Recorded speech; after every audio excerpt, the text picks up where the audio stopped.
महंगाई तो है ना, और ये आप लोगों की भी जिम्मेदारी है ना कि केंद्र सरकार के साथ मिलकर कम से कम रास्ता निकालिए ताकि आम आदमी के अच्छे दिन आए और वो महंगाई की मार जो झेल रहा है उसे राहत मिल पाए। देखिए, निसंदेह मैं आपकी बात से सहमत हूं कि महंगाई है, और इस महंगाई के साथ आज जो आरबीआई ने रेपो रेट में 0.50 जो बेसिक पॉइंट्स बढ़ाए हैं, बैंकों के कर्ज महंगे होंगे, वाहनों के कर्ज महंगे होंगे और लोगों की मुश्किलें और ज्यादा बढ़ेंगी। इसमें एक जो मैं ये कहना चाहूंगा कि बिहार के लिए एक अच्छी बात यह है कि देश में महंगाई दर के मामले में बिहार ने अच्छा काम किया है। महंगाई दर हमारे यहाँ 4.68% है, जो नियंत्रित है।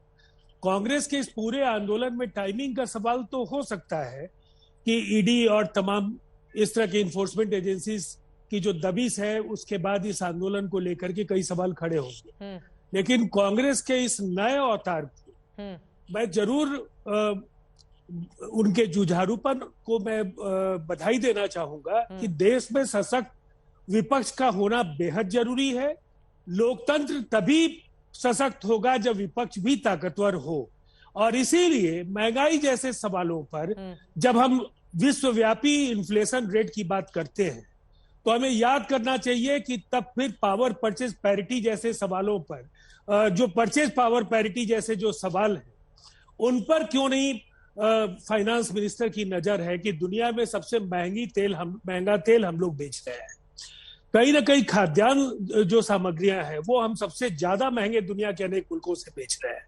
इसलिए कि हम केवल इन्फ्लेशन अगर यूएस, कनाडा और यूरोप की चर्चा करें, लेकिन अगर हम परचेज पावर पैरिटी पर देखेंगे तो उस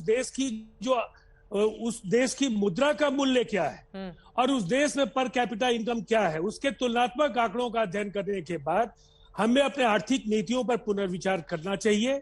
इसलिए कि आरबीआई का ये ऐलान एकाएक टीवी पे क्यों बोलना पड़ रहा है? क्यों नहीं बोल देते हैं सीधे मोदी जी से कि महंगाई इतनी ज्यादा है, कम किया जाए? नहीं, हम लोग तो लगातार बोल रहे हैं। अगर आपने हम लोगों का स्टैंड देखा हो, अगर इतना वक्त मिला होगा, तो हम लोग महंगाई के सवाल पर, पेट्रोलियम पदार्थों के सवाल पर सवाल कई बार खड़े होंगे कि फिर जीएसटी काउंसिल में आप क्या करते हैं, जीएसटी काउंसिल का कंपोजिशन क्या है। ये कांग्रेस जो आपको महंगाई के मुद्दे पर इसलिए तो नहीं अच्छे लगने लगी कि गृह मंत्री और बीजेपी अध्यक्ष बिहार में जाकर 200 सीटों पर मंथन कर रहे हैं आपकी 43 छोड़कर। उस बात का डर तो नहीं है कि दूसरी तरफ डर बनाने के लिए अब आपको कांग्रेस पार्टी भी अच्छी भाने लगी है?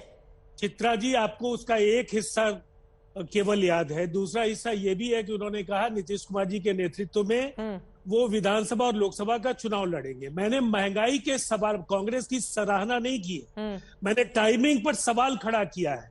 लेकिन लोकतंत्र अगर सबल बनाना है तो विपक्ष को भी गुणवत्ता के साथ प्रतिरोध और प्रतिकार करने की क्षमता विकसित करनी होगी। जो क्षमता और जो चरित्र है, राजनीतिक चरित्र कांग्रेस का नहीं रहा है लंबे समय तक सत्ता में रहने की वजह से,